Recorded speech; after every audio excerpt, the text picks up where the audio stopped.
Magandang umaga po sa inyong lahat. Nandito po tayo ngayon sa... Anong barangay to, sir?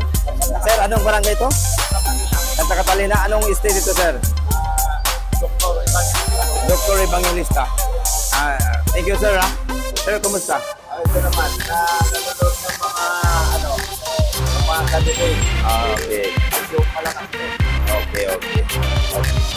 So, nandito tayo ngayon sa Barangay Santa Catalina sa Evangelista Estate. Nandito yung lahat ang mga politician. Nandito na ang Ulaso. Team Ulaso, nandito na. Yan. Pararating ko sila. Ngayon, budol-budol ang traffic. Napakaraming traffic ngayon dito. Kasi parating na si Mayor ng Mayor Ulaso, Zamboanga City.